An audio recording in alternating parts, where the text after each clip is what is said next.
नमस्कार, एक बार फिर से आप सभी का स्वागत है। इस वीडियो के माध्यम से मैं बहुत यूजफुल जानकारी आप लोगों के साथ शेयर करने वाली हूं जो 125 सीआरपीसी यानी मेंटेनेंस को लेकर है। काफी सारे लोगों का ये सवाल था कि अगर किसी महिला ने झूठ बोलकर, झूठी एफिडेविट देकर मेंटेनेंस केस में या किसी झूठे केस में पति को फंसाया है तो उसे क्या कभी कोर्ट से पनिशमेंट मिली है, और अगर मिली है तो किन सेक्शन के अंतर्गत मिली है, किस सेक्शन के अंतर्गत उसके खिलाफ मामला दर्ज हुआ है, ऐसा कोई जजमेंट है तो हमारे साथ शेयर करें। आज की ये वीडियो इसी टॉपिक पर आधारित है। संबंधित मामले में एक महिला ने नौकरी करते हुए झूठ बोलकर ये कह के कि मैं वर्तमान में कोई जॉब नहीं करती हूँ, 125 के केस में अपने पति से भरण पोषण मांगा था और 10,000 रुपए की राशि अपने पति से भरण पोषण के रूप में लिया भी था, जिस पर पति ने ऐसी महिला के खिलाफ सीआरपीसी 340 के अंतर्गत मामला दर्ज कराया कि उसकी पत्नी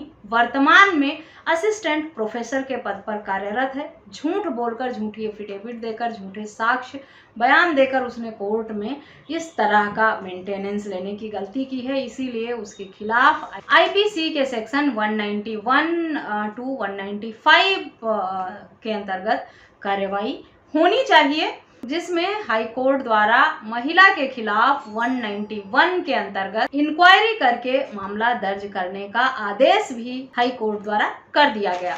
तो डिटेल में जानते हैं क्या था पूरा मामला, जिसमें एक पति ने अपनी महिला के झूठी एफिडेविट देने पर इस तरह से उसके खिलाफ मामला दर्ज कराया है। इससे पहले डिटेल में जानकारी मैं इस जजमेंट पर आप लोगों के साथ शेयर करूं, आप लोगों को रिमाइंड करा दूं, अगर मेरे चैनल पर नए हैं, अब तक सब्सक्राइब नहीं किया है तो प्लीज सब्सक्राइब करके बेल आइकन को जरूर प्रेस करें ताकि इस तरह की और भी इंफॉर्मेटिव वीडियोस आपको घर बैठे मिलती रहें। संबंधित मामले में पति का कहना था कि उसकी शादी 2010 में हुई थी। 2017 में उसकी पत्नी ने उसके खिलाफ 498A, 406, 506, 312 और 125 सीआरपीसी के अंतर्गत मामला दर्ज कराया, जिसमें पत्नी ने झूठी एफिडेविट दी, अपनी इनकम छुपाया, जबकि वो असिस्टेंट प्रोफेसर के पद पर कार्यरत थी। सभी मामले पत्नी द्वारा झूठे दर्ज कराए गए थे। 125 सीआरपीसी में भी पत्नी ने झूठी एफिडेविट दी थी। पत्नी का जब बयान हुआ वहां पर पति ने यह पक्ष रखा कि वो वर्तमान में कार्यरत है, वो कहीं नौकरी करती है। तब महिला ने अपना बयान दर्ज कराया कि वो 28,000 रुपए प्रति माह की अर्निंग ले रही है, वो असिस्टेंट प्रोफेसर के पद पर कार्यरत है। इस शादी से उनकी एक बेबी भी थी, बेबी गर्ल भी थी, और महिला ने पीएफ अकाउंट में भी कुछ पैसे रखे थे जिसे भी छुपाया गया था। जबकि 125 सीआरपीसी में जो इनकम और खर्चे का ब्यौरा देना होता है उसमें ये साफ साफ लिखा रहता है कि पति पत्नी दोनों को अपनी जो भी इनकम है, खर्चे हैं, जो भी सेविंग है, उनका ब्यौरा साफ साफ देना है। इस मामले में पत्नी ने अपनी नौकरी भी छुपाई थी, पीएफ अकाउंट में जो उसके पैसे थे उसके बारे में भी कोई चर्चा नहीं किया था, और पति ने ये सारे तर्क सबूत के साथ कोर्ट के समक्ष रखे कि उसकी पत्नी ने झूठ बोला है।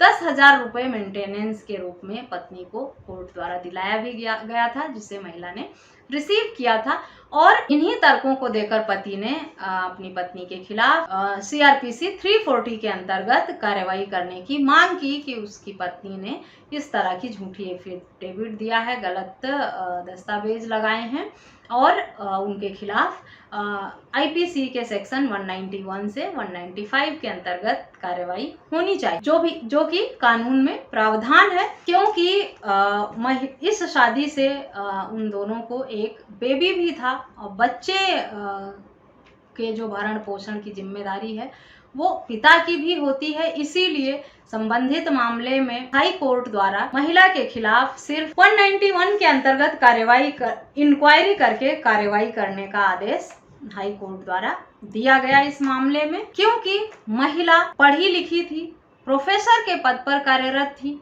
इतना कमा सकती थी कि वो अपना भरण पोषण कर सके, उसने सिर्फ अपने पति से मेंटेनेंस लेने की वजह से झूठ बोला, इस तरह से कोर्ट के समक्ष गलत एफिडेविट दिया, गलत साक्ष्य दिए, और अपने आप को असहाय, बेचारा और खुद मेंटेन ना करने वाली साबित किया, और पति द्वारा ये सारे आरोप और पति द्वारा उस महिला के खिलाफ सबूत देकर इन सारी बातों को सही साबित किया गया। इसलिए कोर्ट का आदेश महिला के खिलाफ हो गया इस मामले में। Punjab and Haryana high court का ये जजमेंट है, Ritu Ridhima and others versus Sandeep Singh Sangwan, 15 मार्च 2022 का जजमेंट है। ये जजमेंट का लिंक आपको वीडियो के डिस्क्रिप्शन बॉक्स में मैं दे दूंगी, वहां से आप डाउनलोड करके पढ़ सकते हैं। अगर आपके पार्टनर ने भी झूठ बोला है, कमा रही है, नौकरी कर रही है, गलत एविडेंस दिया है कोर्ट में, झूठी एफिडेविट लगाई है, तो आप भी अपने पार्टनर के खिलाफ सीआरपीसी के 340 के अंतर्गत एप्लीकेशन लगाकर या